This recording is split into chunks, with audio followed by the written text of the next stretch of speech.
Seja bem-vinda, seja bem-vindo à Educação de Jovens e Adultos. Você está assistindo a aula de Ciências da Natureza. Acompanhe aqui comigo no slide. Aula 8, segunda etapa, módulo 1, unidade 2, quarto semestre. Na aula anterior, nós vimos e estudamos as unidades de conservação e demos ênfase às unidades de conservação de uso sustentável. Na imagem que está aí aparecendo, que é um vídeo de um meio ambiente em movimento, nós estamos vendo aí a importância de preservar o recurso hídrico, bem como os outros recursos que compõem um ecossistema. Pois bem, na aula de hoje, nós vamos dar continuidade e apresentar para vocês algumas atividades de verificação de aprendizado, que você poderá tentar responder junto comigo e junto com a nossa revisão do que já foi aí estudado por vocês. Vem aqui comigo na questão número 1. Vou habilitar aqui o meu marca-texto para ficar mais fácil de ir para o comando da questão. Questão número 1. Estruturas que possuem a mesma origem embrionária e desenvolvimento semelhante em diferentes espécies, embora alguns casos possam exercer funções diferentes em espécies diferentes. Como, por exemplo, vou até pegar meu marca-texto de outra cor. Os membros anteriores de vertebrados terrestres são chamados de... Qual alternativa você marcaria correta? Vamos lembrar, então, que nas aulas anteriores nós vimos o seguinte: órgãos homólogos têm a mesma origem embrionária. Então, por exemplo, número 1, o braço do ser humano. Número 2, a pata do gorila. Número 3, a nadadeira de uma baleia. E número 4, a asa de um morcego vão ter funções diferentes. Então, eles são órgãos homólogos e sofrem um processo de divergência, ou também comumente chamado de irradiação adaptativa. Observe, então, no nosso quadro virtual, que você tem órgãos com a mesma origem embrionária. Todos esses aqui são mamíferos, mas eles possuem a função diferente. Agora, em contrapartida, observem nessa imagem que vai aparecer para você. A asa de uma ave e a asa de um morcego vão ter as mesmas funções. Se vão ter as mesmas funções, eles sofrem um processo chamado de convergência adaptativa. Porém, eles têm origem embrionária diferentes. Se eles têm origem embrionária diferentes, eles são classificados como órgãos análogos. Dessa maneira e com essa explicação, fica mais fácil você responder a questão número 1. E aí, você seria capaz de acertar? Acredito que sim.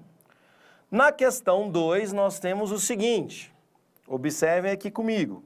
A seleção natural é um importante mecanismo de evolução proposto por Charles Darwin.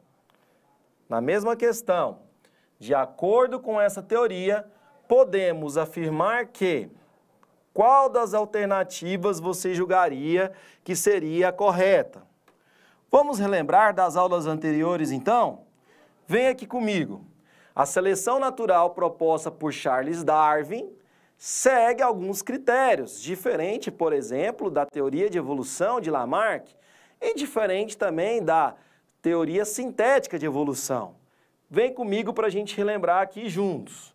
Nós temos que Charles Darwin afirmava da variabilidade genética entre os indivíduos, de uma reprodução diferenciada e de uma hereditariedade. Outro fato importante dentro da seleção natural é a adaptação dos organismos ao meio, uma vez que o organismo ali vai ser selecionado. Lembrem dessa palavra, selecionado pelo meio. E lembrem aí do que a gente falou nas nossas aulas.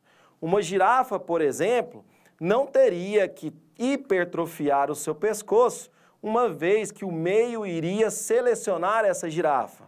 Então, já para Lamarck, seria o contrário, eu precisaria aí usar esse órgão, esse membro, a lei do uso e desuso, e esse órgão, consequentemente, iria adaptar aquela espécie.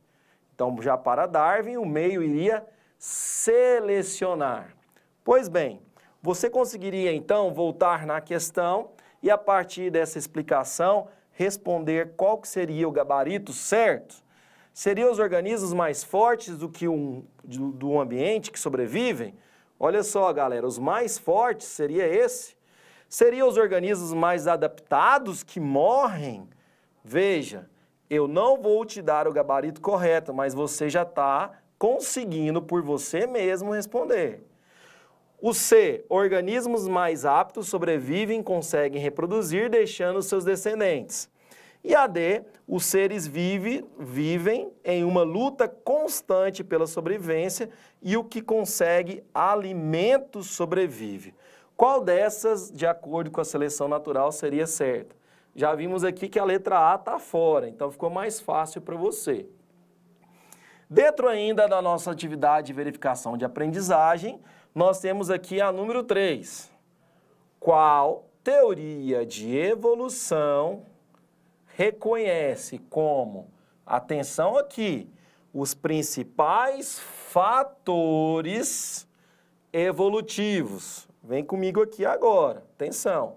Mutação, recombinação gênica e a seleção natural. Os fatores juntos.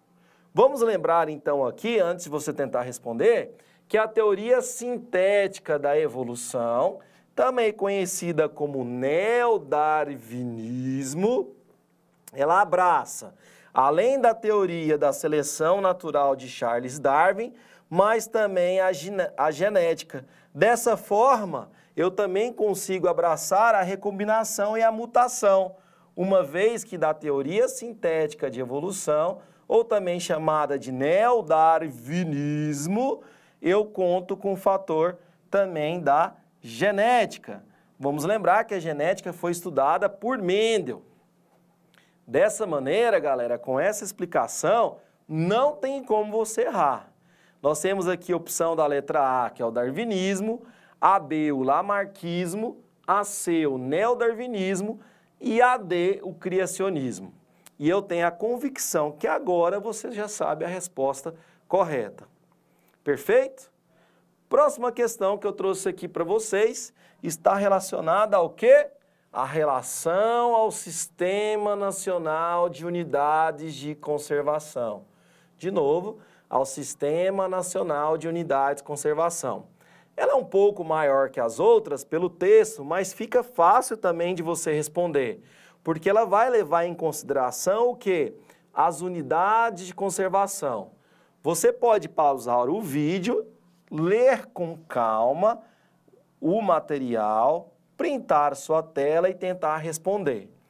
Para facilitar para vocês, eu trouxe aqui as unidades de conservação de proteção integral, para que vocês possam lembrar.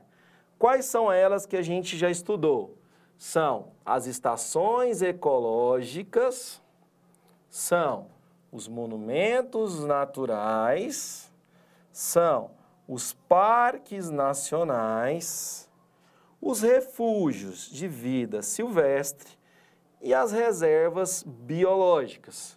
E ainda assim, nós temos, atenção aqui para você não confundir os dois mapas mentais. Essas são de proteção integral. Vou escrever aqui bem grande. Essas são de proteção integral. Mas nós também já estudamos as unidades de conservação de uso sustentável. Observem, lá no anterior nós temos 5, aqui nós temos 7. Quais seriam elas? Áreas de proteção ambiental, florestas nacionais, reservas de desenvolvimento sustentável, reservas de fauna, reservas particulares do patrimônio natural, reservas extrativistas e áreas de interesse ecológico. Lembrando que essas são de uso sustentável.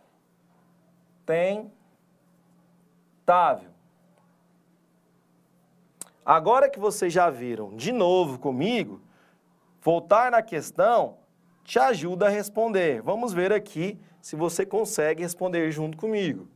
Letra A, as unidades de conservação subdividem em 3 grupos: de proteção integral, de uso sustentável e de proteção sustentável. B, um dos objetivos é a proteção dos recursos naturais necessários à subsistência de uma população tradicional, devendo respeitar e valorizar o conhecimento e a cultura dessas populações e promovê-las socialmente e economicamente.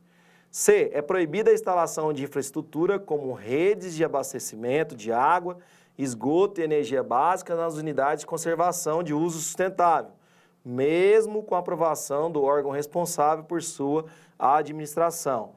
Ou D, o objetivo básico das unidades de conservação de uso sustentável é preservar a natureza, sendo admitido, dentre esse tipo de unidade, apenas o uso indireto de recursos naturais. E aí, você já consegue responder a partir da explicação e dos mapas mentais? Acredito que sim. Eu acredito que sim. Então, chegamos ao final da nossa aula com uma revisão geral do nosso objeto de conhecimento, dos nossos estudos, com 4 exercícios que vocês podem tentar fazer. Lembrando que nessa aula, para a gente finalizar aqui com chave de ouro, nós vimos o que são órgãos análogos, órgãos homólogos, convergência adaptativa, irradiação adaptativa, unidades de conservação de uso sustentável, unidade de conservação permanentes. E também vimos um pouquinho aí da teoria evolucionista, dando ênfase aí à teoria evolucionista de Charles Darwin e ao neodarwinismo. Pois bem, então chegamos ao final da nossa aula. Esperamos contar com vocês na nossa próxima aula de Ciências da Natureza. Lembre-se sempre de cuidar do nosso meio ambiente. Um abraço do professor de Ciências da Natureza para você. Te espero na próxima. Valeu, tchau, tchau.